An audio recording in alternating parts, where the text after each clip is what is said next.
2020 दिल्ली दंगों से जुड़े कथित लार्जर कॉन्स्पिरेसी मामले में कैद सामाजिक कार्यकर्ता गुलफिशा फातिमा ने मंगलवार को सुप्रीम कोर्ट से कहा कि लंबे समय तक विचाराधीन कैद में रखा जाना देश की आपराधिक न्याय प्रणाली का मजाक बना देता है। उनका ये बयान बार एंड बेंच की रिपोर्ट के हवाले से सामने आया है। गुलफिशा फातिमा के साथ उमर खालिद, शर्जील इमाम, मीरान हैदर और शादाब अहमद ने भी दिल्ली हाई कोर्ट के उस फैसले के खिलाफ अपील की है जिसमें उनकी जमानत याचिकाएं 2 सितंबर को खारिज कर दी गई थीं। ये सभी जनवरी से सितंबर 2020 के बीच गिरफ्तार किए गए थे। यह उन दंगों के सिलसिले में हुई थी जो फरवरी 2020 में उत्तर पूर्वी दिल्ली में हुए थे। हिंसा में 53 लोगों की मौत हुई थी और सैकड़ों घायल हुए थे।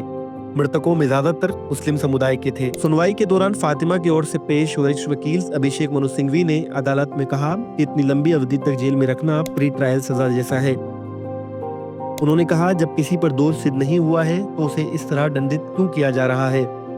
वहीं उमर खालिद की पैरवी कर रहे वरिष्ठ अधिवक्ता कपिल सिब्बल ने अदालत को बताया कि ट्रायल में देरी उनकी ओर से नहीं हो रही है। सिब्बल ने कहा कि अगर जमानत नहीं मिली तो उमर खालिद को कम से कम 3 साल और जेल में रहना पड़ेगा, जबकि उनके खिलाफ किसी हिंसक कार्रवाई का आरोप नहीं लगाया गया है। उन्होंने कहा, ट्रायल शुरू हुए बिना यह कुल 8 साल की कैद बन जाएगी।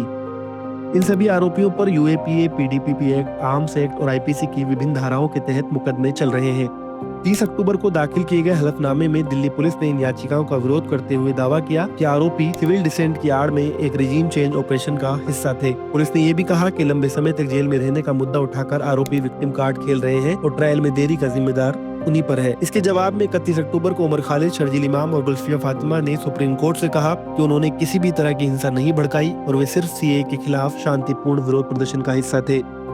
शर्जील इमाम की ओर से पेश अधिवक्ता सिद्धार्थ दवे ने कहा कि उनके मुवक्किल को इंटेलेक्चुअल टेररिस्ट कहना अनुचित है क्योंकि उन्हें किसी भी मामले में दोषी नहीं ठहराया गया है। उन्होंने यह भी तर्क दिया कि इन्हीं भाषणों पर पहले ही अलग अलग एफआईआर दर्ज की जा चुकी हैं और इमाम उन मामलों में पहले गिरफ्तार थे, यानी दंगों के समय वे पहले से ही पुलिस हिरासत में थे। दवे ने कहा कि सिर्फ भाषण देना आतंकी गतिविधि नहीं माना जा सकता, इसके लिए भाषण के बाद ठोस हिंसक कार्रवाई दिखानी पड़ती है। उन्होंने ये भी बताया कि दिल्ली दंगों से जुड़ी 750 एफआईआर में से किसी एक में भी शर्जील इमाम का नाम नहीं है।